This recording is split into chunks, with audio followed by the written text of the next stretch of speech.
Assalamualaikum, tetap sehat, semangat, dan bahagia. Berjumpa kembali dengan Bu Lela dalam pembelajaran bahasa Indonesia. Kalian semua pasti tahu dan pernah mendengarkan ceramah, bukan? Pernahkah kalian mendapat tugas untuk membuat resume atau ikhtisar dari ceramah keagamaan, pidato kepala sekolah, sambutan ketua panitia, atau lainnya? Apakah kalian mengalami kesulitan dalam membuatnya? Nah, jangan khawatir karena kita akan mempelajari materi ceramah dengan lengkap. Hari ini kita akan mempelajari kompetensi dasar 3.5, yaitu mengidentifikasi informasi berupa permasalahan aktual yang disajikan dalam ceramah dan kompetensi dasar 4. 5. Menyusun bagian-bagian penting dari permasalahan aktual sebagai bahan untuk disajikan dalam ceramah. Setelah mempelajari kegiatan pembelajaran ini diharapkan kalian dapat mengidentifikasi informasi berupa permasalahan aktual yang disajikan dalam ceramah dengan teliti, terampil, dan semangat. Silakan simak pidato Mendikbudristek Nadiem Makarim pada peringatan Hari Guru Nasional 2019 yang viral pada tautan video tersebut. Ceramah merupakan kegiatan menyampaikan informasi, pengetahuan, nasihat, dan lain-lain di depan khalayak tentang sesuatu yang bersifat aktual.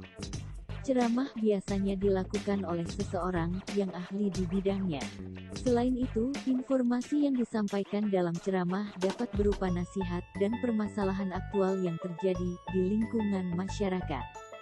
Terdapat beberapa istilah lain ceramah, yaitu pidato, khotbah, dan sambutan. Apa perbedaan ketiganya? Pidato adalah pembicaraan di depan umum, yang cenderung bersifat persuasif, yakni bersifat ajakan ataupun dorongan pada khalayak untuk berbuat sesuatu.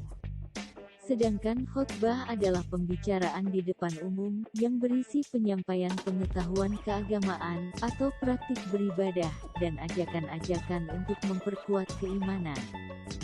Sambutan adalah pidato singkat yang disampaikan pada pembukaan suatu acara atau kegiatan. Sudah jelas ya perbedaannya? Pada dasarnya, informasi merupakan pemberitahuan atau kabar tentang sesuatu. Pokok-pokok isi informasi bisa didapatkan dengan memerhatikan unsur-unsur askadimba, yaitu apa, siapa, kapan, di mana, mengapa, dan bagaimana.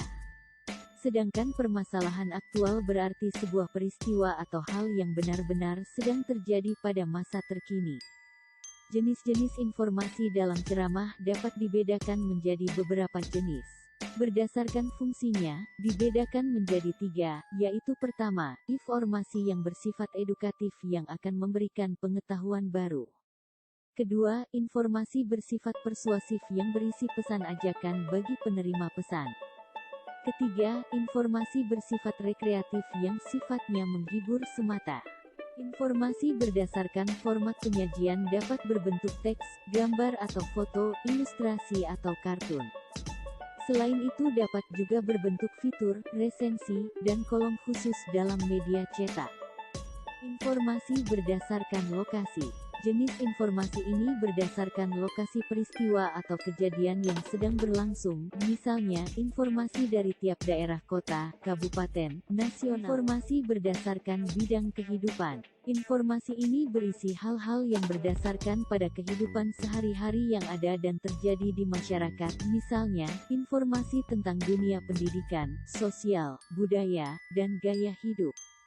Informasi berdasarkan bidang kepentingan, yaitu dapat dibedakan menjadi 4 jenis. 1. Informasi yang menyangkut keselamatan atau kelangsungan hidup pembaca.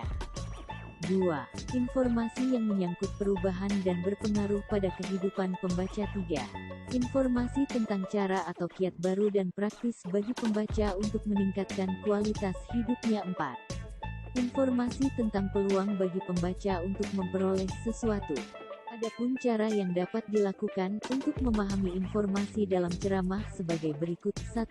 Menyimak ceramah yang didengar, dibaca dengan saksama secara menyeluruh. 2. Mencatat informasi yang menarik dalam ceramah. 3. Menyusun informasi yang telah dicatat menjadi kalimat-kalimat atau paragraf sederhana yang